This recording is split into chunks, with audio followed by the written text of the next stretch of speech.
Okay, let's get into this. That first thing in the morning impulse, reaching for the phone, even before, coffee or anything.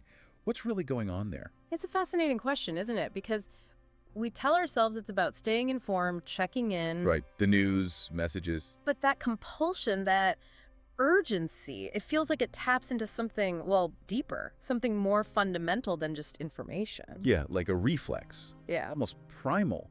And it makes you think, has social media become this modern pacifier? A comfort blanket, perhaps? Yeah, not just a way to kill time, but this source of constant little rewards. Yeah.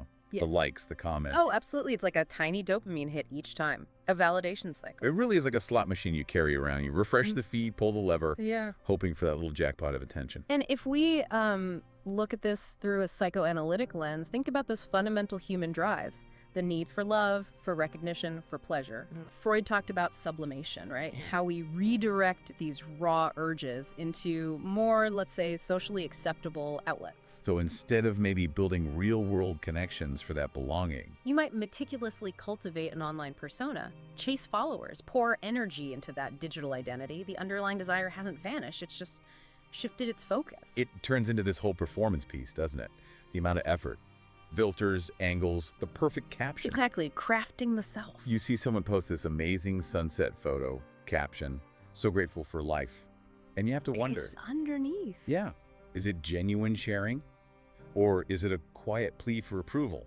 Like, see, my life is good, please validate this. Which brings us to the endless scroll. What's driving that? Is it really just boredom filling the gaps? Or something more, some kind of yearning. Perhaps a longing maybe for connection, for validation, or even tapping into something more primal. Freud's concepts of eros and thanatos come to mind. The life drive and the death drive. How would they fit in? Well, eros is about connection, creation, love, sexuality. Thanatos is more about aggression, destruction, the drive towards stillness. Could our online behaviors be like distorted echoes of these? Compulsive connecting, online arguments, doom scrolling? And dating apps seem like such a blatant example, applying those social media mechanics directly to romance. It's completely gamified, isn't it? Swiping, matching. Reducing people to pictures and bios. Is the pursuit really about finding love? Or is it just about that quick hit of reassurance that someone finds you desirable? A little ego boost with every match. Right. And then there's how this online self starts to, well, bleed into our actual identity. It's not just a mask you wear online. It influences how you see yourself offline, too. So that carefully crafted profile. Freud might argue it's hiding something. Unconscious anxieties, perhaps. Unmet needs. Maybe that person who's constantly posting jokes is using humor to deflate deeper feelings of inadequacy. That makes sense. What about all the self-help stuff online? The influencers pushing constant improvement. Ah, yes. The paradox of self-help culture on social media. How so? Well, on one hand, they offer tools for growth. But on the other, by constantly presenting this idealized version of life, they can actually intensify feelings of not being good enough. So it feeds the very problem it claims to solve. Potentially. You could see it as a kind of collective neurosis, this constant striving, consuming self-help content, maybe distracting us from the real tension between our inner desires and what society or the algorithm tells us we should want. And that feeds right into the darker stuff, doesn't it? The envy, the comparison. Fear of missing out, it's relentless. And because social media collapses all boundaries, you're constantly seeing everyone else's curated highlight reel. Exactly. They're best bits against your everyday reality. It's an unfair comparison, almost designed to make you feel lacking. So how would Freud's model of the mind, like the ego and superego, play into this? Well, think of the ego as the part trying to navigate reality, make sense of information. On social media, it's overwhelmed by these curated, often unrealistic inputs. And the superego, that's the internal critic, the conscience, shaped by societal norms and ideals. It looks at these online portrayals of perfection. And judges our own lives against them. Precisely. Yeah. Leading to that pervasive feeling of never good enough. It sounds exhausting. Managing this digital persona all the time. Trying to get approval, but also wanting to be authentic. It is exhausting, this constant internal conflict. which is fertile ground for Freudian defense mechanisms to pop up online. Like what? How would they manifest? Oh, in many ways. Denial, maybe? Oh, their perfect life is totally fake. Dismissing it outright? I can see that. Or displacement. You get frustrated by something online, maybe an argument or seeing something annoying, and then you snap at your partner or kids later. Uh-oh. Redirecting the feeling. Exactly. Rationalization is a big one, too. Justifying spending hours scrolling by saying, well, I need to stay informed, or it's how I relax. And repression, perhaps the most profound. That gap between our messy, complex, real selves and the idealized version we project online. Those repressed parts don't just disappear.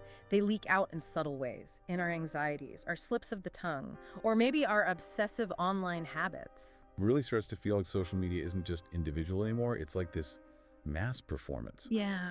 A collective expression of our shared anxieties. Yes, this tension between wanting autonomy, wanting to be unique, and simultaneously craving belonging and acceptance. It plays out on a massive scale online.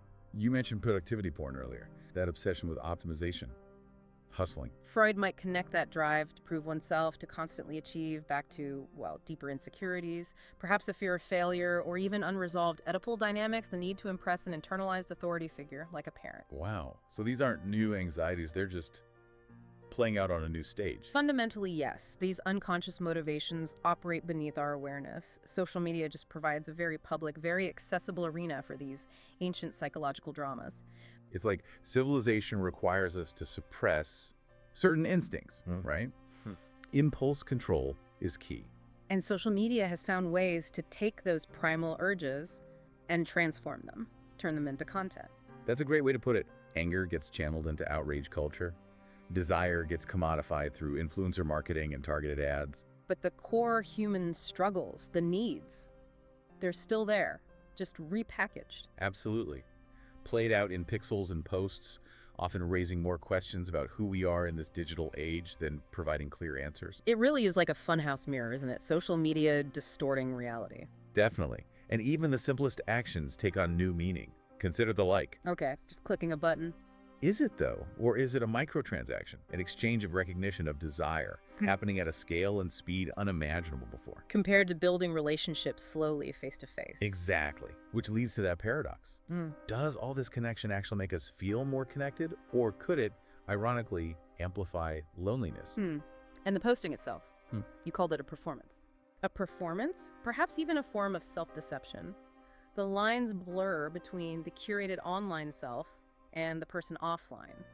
Which one feels more real after a while? That's unsettling.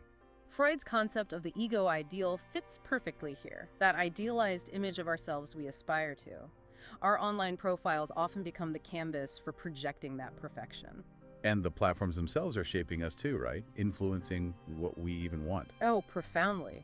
The algorithms, the constant exposure to certain lifestyles, products, ideas, they subtly mold our desires, create needs we didn't know we had. We start craving things that maybe only truly exist or matter within that digital sphere. And this connects back to Freud's view of humans as suggestible beings, influenced by their environment. Social media just amplifies that suggestibility exponentially.